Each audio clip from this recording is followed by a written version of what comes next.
A guy paid $93,000 for one of these in 2016.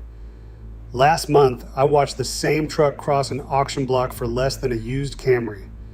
90 grand of German and Japanese over-engineering, including air ride suspension, locking differentials, hand-stitched leather, and engines that were stress-tested to survive the apocalypse, and it's sold for the price of a decent riding lawnmower with a cab. That's not a tragedy, that's an opportunity. And after 22 years under these things on a lift, I can tell you exactly which ones are worth grabbing before everyone else figures it out. Because here's the dirty secret of the luxury sport utility vehicle world. The badge depreciates. The engineering doesn't. Today I'm counting down 5 overbuilt luxury sport utility vehicles that cost a fortune new and now sell for pennies on the dollar. Number 1 is the one I'd hand my own money over for tomorrow. Let's get into it. Number 5, the Volkswagen Touareg 5.8 and V10 TDI. I'm starting with this one because it's the purest example of what this whole video is about. An SUV that was engineered like a 6-figure machine and now sells for the price of a high mileage economy car. Here's the thing most people never understood about the first generation Touareg. It shares its bones with the Porsche Cayenne. Same platform, Volkswagen Group's PL71 architecture, co-developed by Porsche, Audi, and Volkswagen. The Cayenne got the Porsche badge and doubled the price. The Audi version became the Q7, and the Touareg, it got the Volkswagen badge and buyers walked right past it. Same Torsen center differential, same 2-speed transfer case, same low-range gearing, same ability to ford serious water and crawl over terrain that would embarrass most luxury SUVs. Now, the engines. The 4.2-liter V8 was the luxury option, smooth and quick. But the legend is the 5.0-liter V10 TDI turbo diesel, a torque monster that could tow well over 7,000 pounds, and in one famous stunt, pulled a Boeing 747 down a runway. That's not marketing fluff, I'm repeating. That actually happened. You are getting genuinely absurd engineering here. So why is it number 5 and not number 1? Because I'm a mechanic and I refuse to lie to you. Consumer Reports has parked the Touareg on worst of the worst reliability lists for years, right alongside its Cayenne and Q7 cousins. The complexity that makes it special also makes it a money pit if you buy the wrong one. The air suspension can fail. The V10 TDI, if it grenades, will bankrupt you, and we are talking repairs that cost more than the truck is worth. This is not a set it and forget it Toyota. Here's how you buy one smart. First, if you want the luxury experience without the terror, look at the 3.2-liter VR6 versions. They're slower and thirstier, but far cheaper and simpler to work on. Second, if you insist on the V8 or the diesel, budget for a specialist and demand a full service history, no records, no deal, walk away. Third, before you sign anything, cycle that air suspension through every height setting and listen for the compressor straining. A dead compressor is a known weak point. If it hesitates, negotiate hard or leave. Who should buy this? The hands-on enthusiast who wants Cayenne capability for $8,000 and isn't afraid of a wrench. Who should skip it? Anyone who needs a car that just works with zero drama. For that person, keep watching, because it gets a lot more reliable from here. Number 4, the Mercedes-Benz GL450 and GL550. If the Touareg is the enthusiast's gamble, the big Mercedes GL is the family's secret palace. When this thing was new, Kelley Blue Book flat out called it the S-Class of SUVs, and that's not a stretch. This is a 3-row, 7-passenger machine built with the kind of structural integrity that feels like they carved it out of a single block of steel. Around 200 inches long, well over 5,000 pounds, and yet it drives like something half its size thanks to that aromatic air suspension. Tank-like solidity, whisper-quiet cabin, seats that feel like they belong in a business-class lounge. New, a loaded GL550 could push past $80,000. Under the hood, you got real V8 muscle in the GL450 and GL550 for most of the run, genuinely strong, genuinely refined, mated to a smooth 7-speed automatic. Standard 4MATIC all-wheel drive, available with a 2-speed transfer case for light off-roading and up to 7,500 pounds of towing capacity. This was Mercedes throwing its entire parts bin at a family hauler. And today, you can find clean examples for well under $20,000, sometimes closer to $8,000 or $10,000 for higher mileage ones. That is a staggering amount of luxury and engineering for the money. But, and you knew but was coming, Repair Pal rates the GL450 a brutal 1.5 out of 5.0 for reliability, with average annual repair costs around $1,300. That is not because it is fragile. It is because when a German luxury SUV needs parts, those parts cost German luxury money. So here's the mechanic math. First, the air suspension. Those struts leak with age, and a full corner replacement is not cheap. Test it cold, start the truck, watch it rise, and make sure it is sitting level. A saggy corner in the morning is a warning sign. Second, on the V8 engines, keep an eye on the engine mounts and the timing components. These run hot and hard. Third, and this is the big one, only buy a GL with a stack of maintenance records. A well-maintained GL is a joy. A neglected one is a landmine. The model years enthusiasts tend to trust most are 2013, 2015, and 2016, once the platform had matured. Get a pre-purchase inspection from someone who knows Mercedes. It is the best $200 you will ever spend. Who should buy it? A family that wants genuine S-Class comfort and does not flinch at a repair bill twice a year. Who should skip it? Anyone on a tight, fixed budget where one surprise repair ruins the month. Buy the GL with your eyes open and a cushion in the bank, and you will ride in more luxury than your neighbor's brand new crossover. Number 3, the Infiniti QX56 and QX80. Now we swing back to Japan and things start getting bulletproof. The Infiniti QX56, later renamed the QX80, is one of the most overbuilt full-size SUVs the market ever ignored. This thing shares its platform with the Nissan Armada and, critically, the Nissan Patrol, which is a legend in the parts of the world where people actually drive across deserts to survive. Body-on-frame construction, a proper truck underneath the leather. The heart of it is that 5.6-liter V8. Early models ran the VK56DE, and the 2011 and up trucks got the upgraded VK56VD, making up to 400 horsepower and over 400 pound-feet of torque. That's enough to tow around 9,000 pounds while hauling 7 people in quiet comfort. New, these were $50,000, $60,000, or $70,000 vehicles, depending on how loaded they were, and the depreciation is almost offensive. An older QX56 in good shape can be found for $3,000 to $8,000. Let me say that again, a full-size V8-powered 9,000-pound towing luxury SUV for the price of a decade-old commuter beater. The later QX80s hold more value, running roughly $20,000 to $35,000 depending on year and miles, and honestly, that's the sweet spot for reliability. Here's the honest part.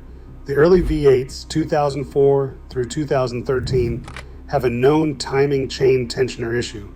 You'll hear it as a rattle or ticking on startup that develops somewhere between 75,000 and 150,000 miles. Left alone, it can get ugly. Nissan addressed a lot of this on later trucks, which is exactly why I steer people toward the 2021 through 2023 QX80s when the budget allows. IC Cars rates those around 8.3 out of 10 for reliability, and Car Complaints shows almost nothing wrong with them. Inspection checklist. First, cold start it and listen. Any timing chain rattle on that first turnover, especially on the older trucks, and you either negotiate for the repair or walk. Second, Never buy one from someone who ran it low on fuel constantly. Those in-tank fuel pumps fail when the tank runs dry too often. Ask about their fill-up habits and check the pump's function. Third, if it has air suspension in the rear, cycle it and check for leveling. Fourth, pull the transmission fluid and make sure it's been serviced. These are heavy trucks and that fluid works hard. Who should buy it? Someone who wants maximum V8 and maximum space for minimum money and is willing to feed a thirsty engine premium fuel. Who should skip it? Anyone counting every dollar at the pump. 16 miles per gallon is a lifestyle choice. But is it bulletproof, cheap, do anything family tank? Few things deliver more metal for the money. Number 2, the Lexus GX 470 and GX 460. All right, now we're in the part of the list where I stop warning you and start actively pushing you. The Lexus GX is the smart money pick, and here's why it belongs in every conversation about overbuilt SUVs that got cheap. This is not a soft crossover pretending to be tough. The GX is built on the Toyota Land Cruiser Prado platform, the international Land Cruiser that Americans mostly never got to buy. Body on frame, full-time four-wheel drive, a torsion center differential, low-range gearing. This is real Land Cruiser DNA wearing a Lexus badge. The first generation, the GX 470 from 2003 to 2009, runs the 4.7-liter 2UZ-FE V8. That engine is the same family Toyota bolted into the Land Cruiser 100, the Tundra, and the Sequoia. Iron block, overbuilt internals, simple electronics, the kind of engine that thrives on neglect and rewards basic care by running past 300,000, even 400,000 miles. Owners regularly report exactly that. The second generation, the GX 460 from 2010 on, swapped in the all-aluminum 4.6-liter YUR-FE V8, a bit more modern and refined, and just as durable in practice. Pricing? A clean GX 470 can be found from roughly $5,000 to $12,000. GX 460s run more, generally in the $15,000 to $25,000 range, depending on year and miles, but you're getting a nearly indestructible luxury off-roader that will genuinely outlive most new cars on the lot. There's a reason the overlanding community has adopted these things. Scroll any trail build forum and you'll see GX 470s kitted out and crawling the same rocks as Land Cruisers, costing 3 times as much. Inspection checklist, and there are only a couple of quirks. First, the 2UZ in the GX 470 uses a timing belt, not a chain. Replacement runs around every 90,000 miles. Check the records and confirm it's been done. It's a maintenance item, not a flaw, but skip it and you'll pay. Second, on the 2010 GX 460 specifically, there was a stability control concern that Consumer Reports flagged early on. Toyota fixed it with a software update years ago. Just confirm that recall was performed and it's a non-issue. Third, many GX models have rear air suspension or height control components. Cycle them and make sure everything lifts evenly. Fourth, test the four-wheel drive system in a parking lot. Full lock, slow circle, and feel for any binding or clunking. Smooth means healthy. Who should buy it? Anyone who wants Land Cruiser durability, genuine off-road capability, and Lexus comfort without paying Land Cruiser prices. Who should skip it? If you need 3 usable rows for adults or a spacious cargo hold, the GX is tighter inside than its size suggests, and it drinks fuel. But for a buy it and drive it for 2 decades machine, this is one of the safest bets on the entire used market, which brings us to the king. If this straight talk is useful to you, do me a favor and hit subscribe. I've got more videos coming on the luxury SUVs that are secretly bulletproof and the ones dealerships pray you don't research first. Number 1, the Lexus LX 570. This is the one. If you handed me a check right now and said, buy the most overbuilt luxury SUV your money can get, I'd buy an LX 570 and I wouldn't think twice. Let me tell you why this is the crown jewel of this entire list. The LX 570 is, mechanically, a Toyota Land Cruiser, 200 series in a tuxedo. Same ladder frame, same full-time four-wheel drive, same locking center differential, 2-speed transfer case, crawl control, multi-terrain management. This is the vehicle the United Nations and aid organizations trust to cross war zones and deserts, dressed up with quad-zone climate, semi-aniline leather, and a Mark Levinson stereo. New, this thing stickered north of $93,000. And the engine, the engine. The 5.7-liter 3 URFE V8, 383 horsepower, 403 pound-feet of torque, naturally aspirated, timing chain, no turbos to fail. This is the same engine family Toyota put in the Tundra, the Sequoia, and the Land Cruiser 200. Here's the detail that should stop you cold. Toyota subjected this engine to over 800,000 miles of durability testing before release. The blocks were X-ray scanned to check for hidden flaws in the castings. It's an aluminum block V8 that is, in the truest sense of the word, dramatically overbuilt. Thick castings, massive cooling capacity, conservative tuning, low stress operation. There's a documented Tundra out there that crossed 1 million miles on the original engine. 1 million. This power plant reaching 300,000 to 400,000 miles in normal use isn't the exception. It's the expectation. Now let's talk about what makes this number one instead of number two. The price collapse. A 2008 to 2013 LX 570 in solid condition can be found from roughly $15,000 to $22,000. Even the newer 8-speed trucks from the mid-2010s can be had for a fraction of what a comparable new luxury SUV costs. You are buying $93,000 engineering, a genuine million-mile engine for the price of a base model economy crossover. Compare that to a same-era Range Rover, which shares the LX's luxury ambitions and absolutely none of its reliability. The Range Rover will empty your wallet. The Lexus will bury you and still start on the first try. Here's my buying checklist. First, the 3UR-FE is famously tough, but a handful of owners report minor oil leaks around the valve covers and valley plate, usually after a thermal event. It's not catastrophic, but a bad case can run you a few thousand to properly reseal, so check for oil weeping when you inspect it. Second, feed it right, quality gasoline and quality oil delay every problem well past 200,000 miles. Look for a clean record of on-time oil changes. Third, this truck has a hydraulic height control and adaptive variable suspension system. Cycle it through its settings and make sure it raises and lowers cleanly with no warning lights. Fourth, and this is the pro move, find one owned by someone older who garaged it and did every service on time.